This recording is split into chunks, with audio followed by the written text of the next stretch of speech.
तो स्टूडेंट्स चलते हैं आज के लेसन नंबर 2 की तरफ। आज लेसन जो है वो हम चैप्टर पढ़ रहे थे 10 और जिसमें कि हम गैसेस एक्सचेंज पढ़ रहे थे। तो आज के टॉपिक जो है वो है गैसेस एक्सचेंज इन प्लांट्स।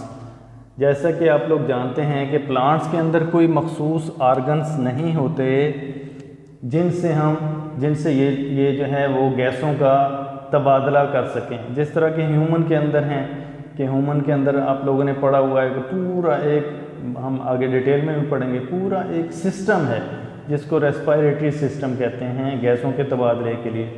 तो प्लांट्स के पास कोई आर्गन्स नहीं होते कि जिनसे न ही इनके पास कोई सिस्टम है कि ये गैसों का तबादला कर सकें। तो ये क्या करते हैं, हर सेल जो है, क्योंकि हर सेल को गैस चाहिए, ऑक्सीजन चाहिए, और हर सेल ने जो है जब रेस्पिरेशन करनी है तो क्या करना है उसने कार्बन डाइऑक्साइड पैदा करनी है।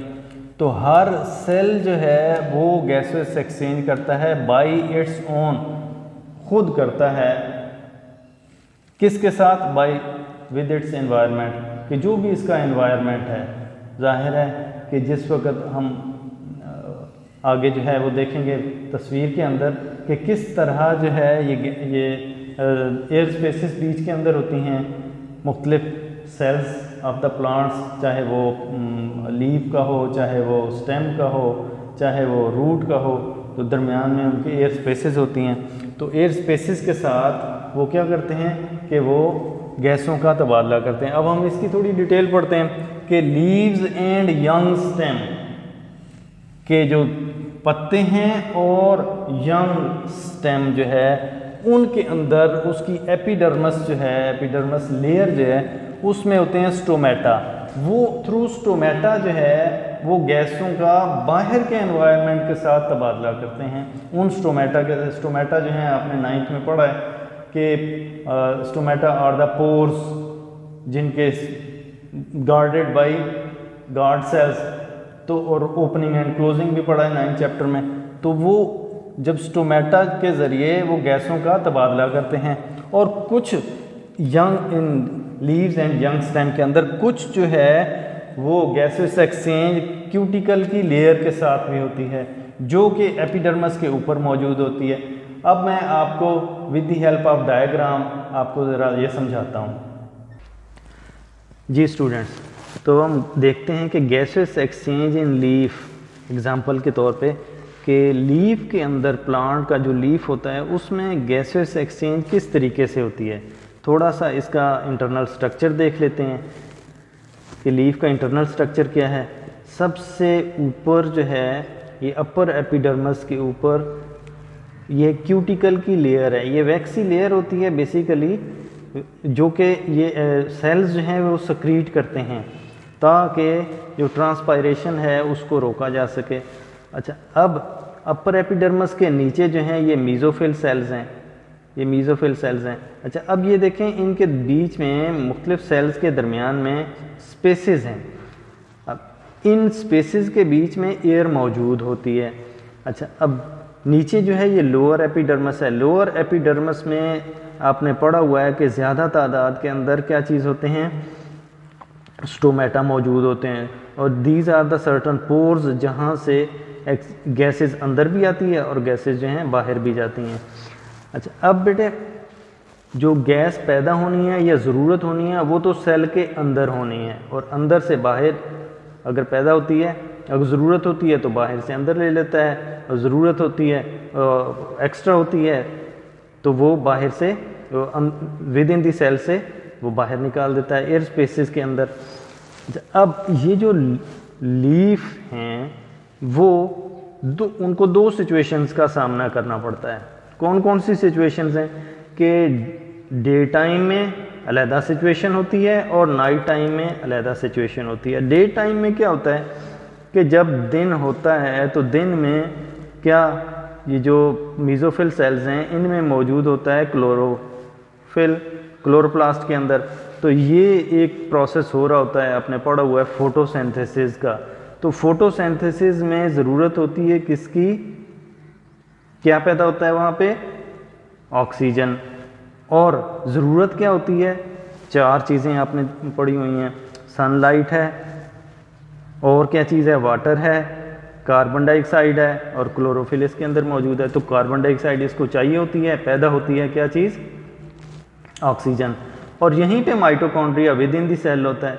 तो माइटोकॉन्ड्रिया जो ऑक्सीजन यहाँ पे पैदा होती है तो वो चाहिए होती है रेस्पायरेशन के अंदर। तो रेस्पायरेशन वाली जो कार्बन डाइऑक्साइड पैदा हुई वो चाहिए फोटोसिंथेसिस के लिए। तो जो यहाँ पे कार्बन डाइऑक्साइड पैदा होती है और वो यहीं पे यूटिलाइज हो जाती है विद इन दी सेल, और जो कार्बन ऑक्सीजन पैदा होती है वो भी रेस्पायरेशन में इसी सेल के अंदर ही इस्तेमाल हो जाती है। अब दूसरी सिचुएशन देखते हैं, रात के वक्त क्या होता है। रात के वक्त क्योंकि सूरज नहीं होता तो फोटोसिंथेसिस का अमल नहीं हो रहा होता। अब पौधे ने तो डिफरेंट एक्टिविटीज़ करनी है, पौधे ने रेस्पायरेशन करनी है। अब जब सेल रेस्पायरेशन करेगा तो उसको ऑक्सीजन की ज़रूरत होगी। तो वो क्या करेगा, ऑक्सीजन जो है वो बाहर से लेगा, ऑक्सीजन अपने एनवायरनमेंट से लेगा और यूटिलाइज करेगा। अब रेस्पायरेशन होगी तो रेस्पायरेशन के नतीजे के अंदर क्या बनेगा, कार्बन डाइऑक्साइड। वो कार्बन डाइऑक्साइड जो है रात को बाहर निकाल देगा। अच्छा, अब इसीलिए बेटे ये कहते हैं कि रात के वक्त जो है वो दरख्तों के नीचे सोने से मना किया गया है। क्यों? क्योंकि वो ऑक्सीजन को अपने अंदर एब्जॉर्ब कर लेता है और अपने अंदर बनी हुई कार्बन डाइऑक्साइड को बाहर निकाल देता है। जी स्टूडेंट्स, तो अब हम देखते हैं कि वुडी स्टेम और मैच्योर रूट्स जो हैं प्लांट्स के, ये भी 2 हिस्से हैं कि वुडी स्टेम और मैच्योर रूट ये गैसेस एक्सचेंज के लिए क्या करते हैं। देखिए, इनके ऊपर इसकी जो सरफेस है वो कवर हुई होती है बार्क से, बार्क मौजूद होता है। और जो बार्क है यानी ऊपर जो तह है सख्त छिलक की, वो बार्क जो है इम्परवेस होता है, गुजरने नहीं देता, ना ही किस चीज़ को, गैसेस को या वाटर को अंदर आने देता है, ना अंदर से बाहर निकलने देता है। अच्छा, अब वहाँ पे क्या होता है कि सर्टन पोर्स मौजूद होते हैं, सर्टन उभार से मौजूद होते हैं जिनको हम बोलते हैं लेंटिकल्स या लेंटिसेल्स। अब ये जो हैं ये लेंटिकल्स या लेंटिसेल्स के ज़रिए, इनके ज़रिए एनवायरनमेंट के साथ अपनी गैसेस का तबादला करते हैं। फिर हम देखते हैं कि यंग रूट के अंदर क्या होता है। जो यंग रूट है ये ज़ाहिर है ये मौजूद होगी कहाँ पे, सॉइल में, ज़मीन के अंदर। तो ज़मीन के जो पार्टिकल्स हैं, सॉइल पार्टिकल्स, उनके दरमियान स्पेसेस होंगी और उन एयर स्पेसेस के बीच में क्या चीज़ मौजूद होगी, गैसेस, मुख्तलिफ गैसेस होंगी।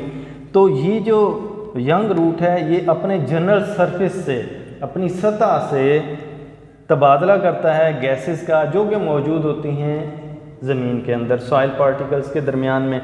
अच्छा, अब हम देखते हैं कि जो एक्वाटिक प्लांट हैं, लास्टली कि जो पानी वाले पौधे हैं वो गैसों के तबादले के लिए क्या करते हैं, वो जनाब करते हैं कि जो ऑक्सीजन डिज़ॉल्व होती है वाटर के अंदर, पानी के अंदर, वो डिज़ॉल्व्ड ऑक्सीजन को अपने अंदर ले लेते हैं। और अब जब रेस्पायरेशन करते हैं तो उसके नतीजे में कार्बन डाइऑक्साइड पैदा होती है, तो कार्बन डाइऑक्साइड को वो खारिज कर देते हैं वाटर के अंदर। तो बेटे ये था हमारा topic gases exchange in plants. उम्मीद है कि इंशाल्लाह आपको ये आसानी से समझ आ गया होगा। तो अब यहाँ तक आपने इस चीज़ को, इस चैप्टर नंबर 10 को अच्छे तरीके से तैयार करना है। Hope you will be fine at the home इंशाल्लाह। अल्लाह हाफिज़।